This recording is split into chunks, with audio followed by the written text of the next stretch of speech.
Hello everyone. I am happy to introduce lecture 20 of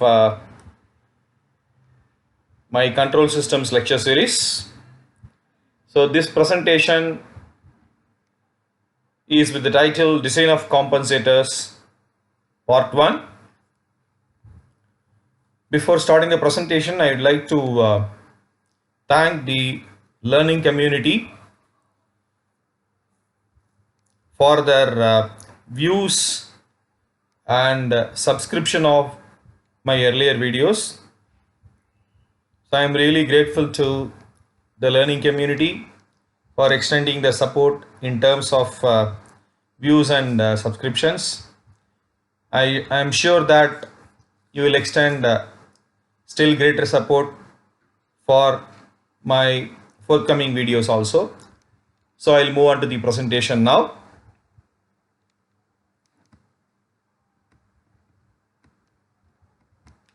The learning objectives of this presentation are to understand the need of compensators for control applications, to analyze the effect of lag, lead and lag lead compensators using Bode plot. So I have decided to actually give a presentation on compensators in three parts. This part is going to discuss about the different compensators and their effects using Bode plot. In the next two videos, I have planned to give the design details of lag lead and lag lead compensators. See, we have already seen in the earlier videos, especially the time and frequency response analysis. So what we have discussed is, when we want to design a particular system for a control application, it has to meet one or more of the following objectives. How much the system moves to follow the input, that is how fast the system moves to follow the input. How much the system oscillations are, that is how much oscillatory the system response is. How long does the system practically take to reach the final value or steady state value, and what is the accuracy of the steady state error. These are the things based on which we have seen the time domain analysis. And in the frequency response analysis, equivalently we have seen the stability in terms of gain margin and phase margin, then the other speed of the response and oscillations in terms of resonant peak, then bandwidth. So in order to meet the such desired specifications, whether in time domain or frequency domain frequency domain analysis, we normally vary one or more system parameters, maybe k or time constants t1, t2, etc. Suppose by varying these parameters, we are not able to get the desired specifications, means what to do? So that is the question mark before us. So it is not always possible to meet the desired specifications just by varying one or more system parameters. Therefore, in addition to varying the parameters in the system, we have to think of adding some elements, extra elements. Such elements, additional elements, are compensators or controllers. The classical control, its significance is more emphasized in designing a suitable controller or compensator for a given control application, because only appropriate choice of controller or compensator will ensure that the control task is achieved so that the system is suitable for a particular control application. So we will start the compensators and we will proceed with the compensator design in the next two videos also. Then we will see the controllers. The various types of compensation are series, parallel, series parallel compensation. So first we will see the series or cascade compensation. So here the compensator This is the plant transfer function. G of s is the plant transfer function. The compensator GC of s is the transfer function of the compensator. It is connected in cascade or it is connected in series with the plant. That means compensator is in cascade or series with the plant transfer function G of s. H of s is the feedback part transfer function. Right. Parallel or feedback compensation, second type. So here we can see feedback is internally taken. This is the internal feedback loop. So feedback is taken from some internal element, that is output of G2 of s. Then that feedback is fed to the compensator, right, with the transfer function GC of s, and that appears as the input to a summing point. That means this appears in the feedback loop. This appears in the feedback path of an inner loop. So such a compensation is called parallel compensation or feedback compensation. So plant is like this, compensator is parallelly, that is simultaneously. That is parallel means parallel path, right? So such a compensation is parallel or feedback compensation. If both the types of compensation are employed, series as well as shunt or cascade or feedback, we call that compensation series parallel compensation. Anyway, we are going to discuss about the series or cascade compensation only. In the series or cascade compensation, based on how we connect the element to produce the necessary compensation, we can classify it as lead compensator or lag compensator or lag lead compensator. Normally we use electrical compensators for lag lead and lag lead. We have already seen in the mathematical modeling analogous systems. So we discuss one topic, analogous systems. There we have seen electrical systems are more amenable to experimental study. We can implement them so easily. That is why even to control a non-electrical system, we can go for electrical compensators. Because electrical compensators, we can easily recap them, and due to the advent of the technology, IC and other things, programming, it is possible to do the controlling with very small component. A single chip, programmable chip, can do all the compensation or controlling. So that is why we go for electrical compensator or electronic compensators. So basically electrical compensators are lead, lag and log lead compensator. Lead compensator, sinusoidal input is applied to the network, that is electrical network, and it produces a sinusoidal steady state output. We know very well that in any frequency response we give sinusoidal input and we get the sinusoidal output. If the output is lagging with respect to the leading with respect to the input, we call it lead compensator. Lag compensator, same thing, but the network is different. Output will lag behind the input.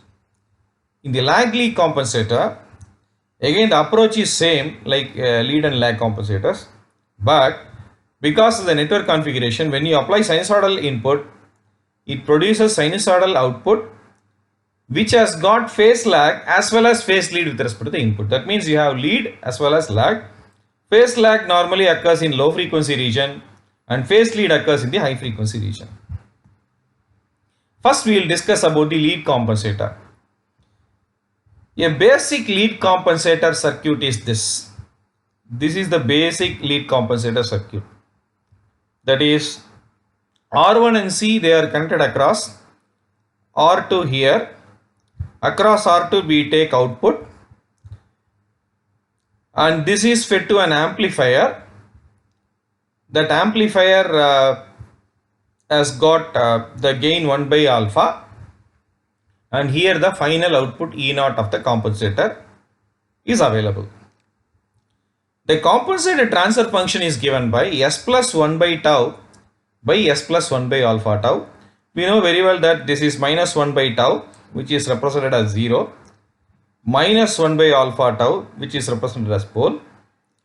Since it is a lead compensator, 0 is located close to the origin than the pole. So we can see here 0 is located closer to the origin than this whole minus 1 by alpha tau. And if we take LCM and simplify, we get this alpha into tau s plus 1 by alpha tau s plus 1.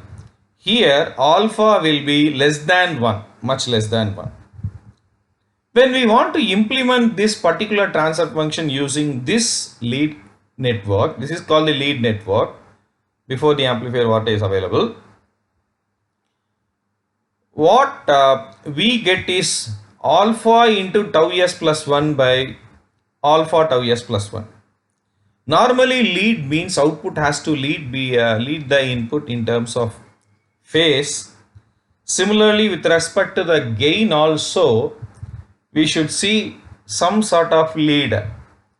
Because of this alpha is R2 by R1 plus R2.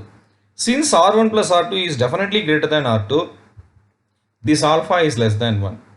Therefore, when we find out the magnitude contribution of this alpha, will try to suppress the overall magnitude of the compensator, because alpha, if it is less than 1, when alpha is less than 1, that means when you take logarithm, 20 logarithm, it will be negative dB.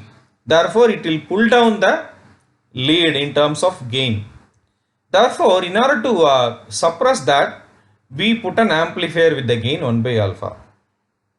Here, one thing that we have to take into consideration, suppose this alpha is very much less than 1, that is 0.07, means 1 by alpha will be greater. Suppose in the signal, the input, noise is also there, then output also you may have noise.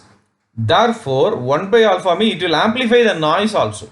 So, high frequency noise gets amplified. So, this will affect the signal to noise ratio.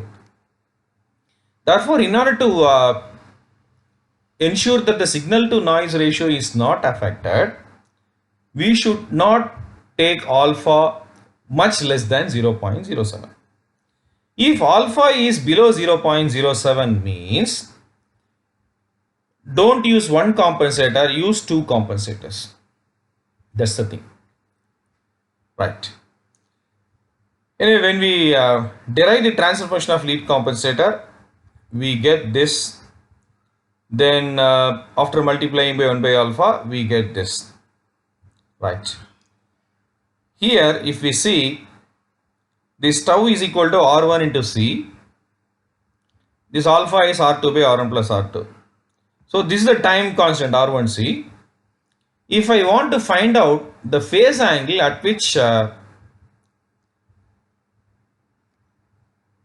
you have maximum phase angle, that is what is the frequency at which you have the maximum phase angle. If I want to find out, I should write the phase angle expression for this. That phase angle expression I should differentiate with respect to the variable, then equate to 0 and finally find out what is the frequency at which it is the maximum and what is that maximum phase angle. See, this is GC of S. So we can write GC of j omega as 1 plus j omega tau divided by 1 plus j omega alpha tau. Therefore, phase angle will be tan inverse of omega tau minus tan inverse of alpha omega tau. So that is going to be phi. So here it is going to depend on the frequency. So differentiate phi with respect to omega, equate to 0. Then we will get that frequency as 1 by root alpha tau. And if we substitute that omega value in that phase angle expression, what is the phase angle expression?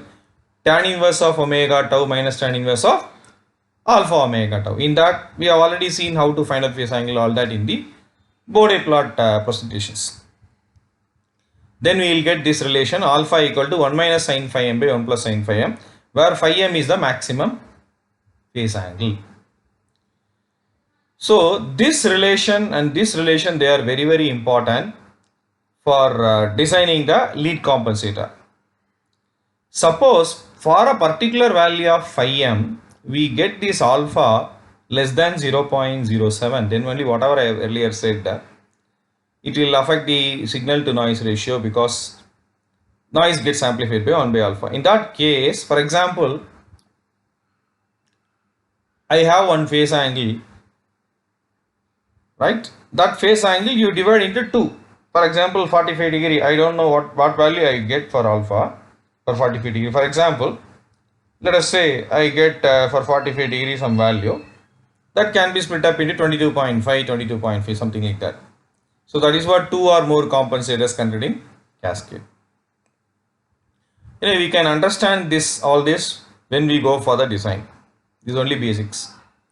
Now we have to discuss the Bode plot of lead compensator. So what will be the frequency response of the lead compensator?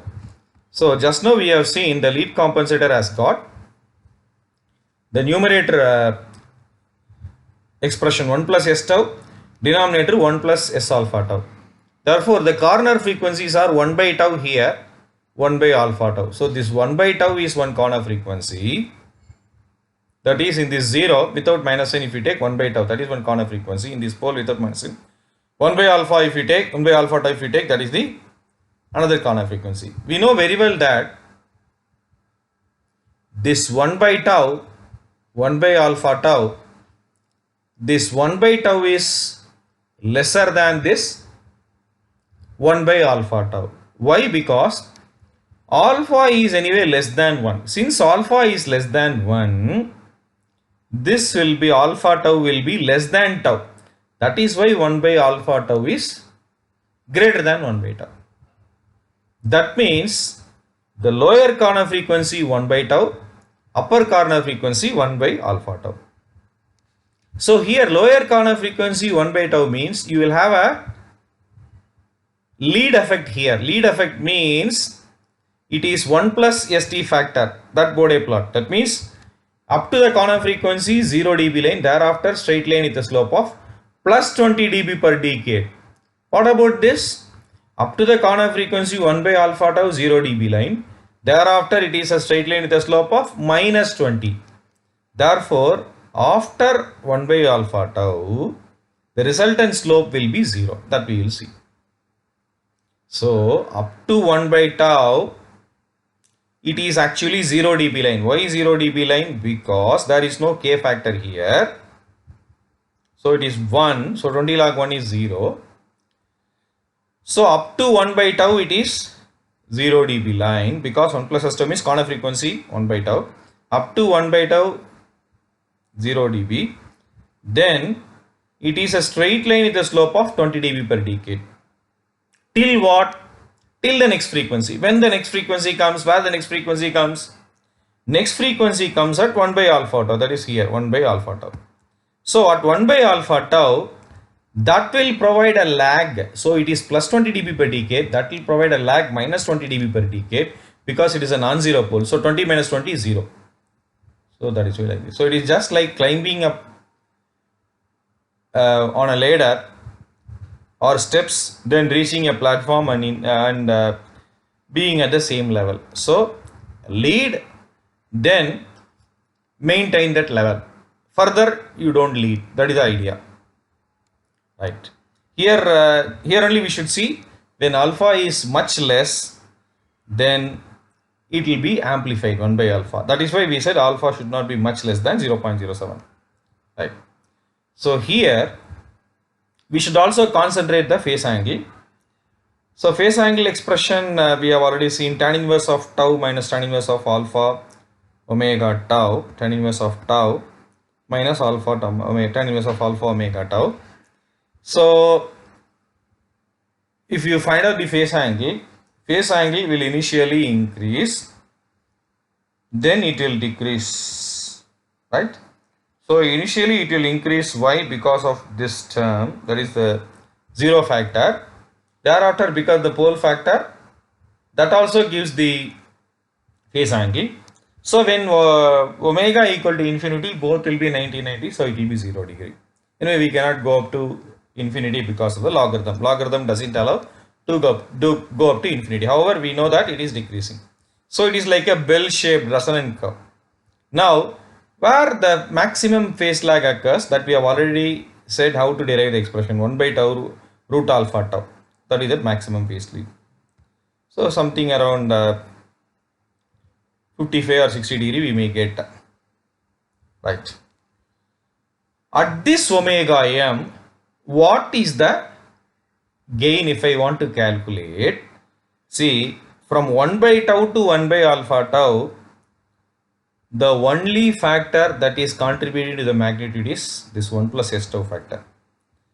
1 plus s tau means we know what is the magnitude, 20 log omega tau. After 1 by tau, it is 20 log omega tau. We have seen in the generalization of various factors of Bode plot. I think it is lecture 50. For 1 plus st, after corner frequency, it is 20 log omega t. Now omega is nothing but 1 by root alpha t. So 20 logarithm 1 by root alpha t into t. So if we cancel t, t will cancel each other. So 20 log 1 by root alpha, that is 10 log 1 by alpha. That is how it has been calculated. Therefore, what is at this point, at exactly at 1 by alpha tau, it is 20 log 1 by alpha. The same thing will be maintained because of the lag provided by the denominator term after 1 by alpha tau. Anyway, at this frequency, what we can easily calculate the same expression, 20 log omega t, substitute omega as 1 by alpha t, then we will get this. So 20 log 1 by alpha t into t, so t cancel each other, so 20 log 1 by alpha. Here, because of root alpha, we get 10 log, that's all, because alpha to the power half, right? Okay. Now, lag compensator. So this is the lag compensator network. So the compensator transfer function is like this. Here, if we find out the tau, it is R2 into C. Beta is R1 plus R2 by R2. So it is exactly opposite to this alpha. So alpha is less than 1. So here beta is greater than 1. Why we get like this? Because of the nature of the network. So there R1C in parallel, R2 alone here. Here R1 alone, here R2 and C series. Now beta is greater than 1. Since beta is greater than 1, when we find the poles and zeros, here 0 is minus 1 by tau, pole is minus 1 by beta tau. So pole is located closer to the origin than the 0. So it exactly reverse of lead compensator. Lead compensator, 0 is located closer to the origin than the pole. So why we get like this? Because beta is greater than 1 because of this. Since beta is greater than 1, beta tau is greater than tau, therefore 1 by beta tau is less than 1 by tau. That is a simple reason. So this is a pole 0 plot. Similarly, we can find out where the maximum phase angle occurs. So it is again given by a similar expression, 1 by root beta tau. Instead of alpha, you have beta. So since alpha and beta, they are exactly opposite. Alpha opposite means beta equal to 1 by alpha or alpha equal to 1 by beta, because alpha was R2 by R1 plus R2, beta is R1 plus R2 by R2. Therefore, alpha 1 minus sin phi m by 1 plus sin phi m means beta 1 plus sin phi m by 1 minus sin phi m. Right. Anyway, this derivation, how we get this 1 plus s tau by 1 plus s beta tau for this. Similarly, for lead, we can derive based on the knowledge that we have gained in determining the transfer function of electrical systems, that is mathematical modeling of electrical systems. Based on that, we can easily derive in 2-3 steps. Let us analyze the Bode plot of the lag compensator. Right. So coming to the transfer function, so here 1 by tau is the corner frequency of this, 1 by beta tau is the corner frequency of this factor, 1 by 1 plus beta st. In this, 1 by beta t is less than, tau is less than 1 by tau. Therefore, lower corner frequency is decided by the denominator term, upper corner frequency decided by the numerator term. So, lower corner frequency pole term, upper corner frequency zero term. There, lower corner frequency zero term, that is in lead compensator. Upper corner frequency decided by the lag term. So, it is exactly opposite here. So, because of that, what happens is, up to 1 by beta tau, which is the lower corner frequency, it is a 0 dB line. Anyway, there is no into beta or alpha like there, so no need for amplifier here. Thereafter, it is a straight line with a slope of minus 20 dB per decade because it is influenced by this factor 1 by 1 plus beta s tau. That means it is 1 by 1 plus st form up to the corner frequency 0 dB line. Thereafter, straight line with a slope of minus 20 dB per decade up to what? Till we get the next frequency. What is the next frequency? 1 by tau. So after 1 by tau, that 1 plus st also gives plus 20 dB per decade. So minus 20 dB per decade plus 20 is 0. So that means 0 slope. Similarly, if we try to draw the phase lag, it will be like this. Tan inverse of omega tau minus tan inverse of beta omega tau. So tan inverse of omega tau and tan inverse of beta omega tau. Initially, the tan inverse of beta omega tau happens to be more. Since the denominator second term is more than the first term, the result is negative and it becomes maximum at this 1 by root alpha tau, 1 by root beta tau. Thereafter, it becomes again decreasing like this. So we had phase lag. So it is like an inverse bell-shaped curve, parallel resonant curve. We got a series resonant curve for lead compensator. Series resonant curve means just for analogy I am saying. So here again for analogy I can say it is inverse resonant or parallel resonant curve analogy. Right. So if we find out the gain at this frequency 1 by tau, it will be 20 log beta, which we can easily calculate. Lag lead compensator. So we have capacitor and resistance in parallel. Here resistance and series, capacitor in series. Almost we have the effect of lead as well as lag here. So if we find out the transfer function, it will be like this. So it has got 0 at minus 1 by tau 1, minus 1 by tau 2, poles at minus 1 by beta tau 1 and minus 1 by alpha tau 2 or minus beta by tau 2 because alpha is 1 by beta. So here we can see this portion is lag. So at low frequency region, we have already seen in the introduction, low frequency region it is lag, high frequency region lead. This is the lead. So pole located closer to the origin here. In these two, if you compare, 0 is located closer to the origin than this pole. So if we compare everything, this pole, that is lead pole, is much away in the negative real axis, further away in the negative real axis compared to the lag pole. Right. So tau 1 is R1C1, tau 2 is R2C2, alpha is equal to 1 by beta, R2 by R1 plus R2, or beta equal to 1 by alpha, R1 plus R2 by R2, beta greater than 1 and alpha less than 1. So here 1 by alpha is beta, that is why it has been written here. Or I can say this particular thing, that is 1 s plus 1 by tau 1 by s plus 1 by beta tau 1. This is the transfer function of lag network and this is the transfer function of lead network. So because this is the lead, so both are coming in the same transfer function expression. This we can easily derive by converting this into S-domain network and as I said, mathematical modeling of electrical systems, we can derive the transfer function, then we can get like this. So it has got transfer function component of lead as well as lag, that is why it is called lag lead compensator. So if you plot the log magnitude plot, Bode plot, so initially it is decided, this is the lower corner frequency 1 by beta tau 1. Yeah. So it is minus 20 dB per decade up to 1 by tau 1. So minus 20 plus 20 is 0. This 0 is maintained till we get the next corner frequency, that is 1 by tau 2. 1 by tau 2 is actually lower corner frequency of the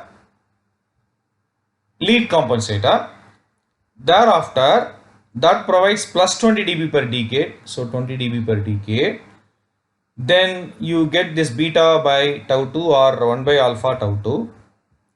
So plus 20 minus 20 0. So that means lag maintaining the level, lead then maintaining the 0 level. Therefore, we will have here maximum phase lag, here we will have maximum phase lead, because this is the lag region, this is the lead region. That is what we have said. Low frequency is lagging, high frequency is showing the leading region. We will see how to use these Bode plots effectively for the design of lead compensator, lag compensator and lag lead compensators in the next presentations, that is next two videos. Thank you.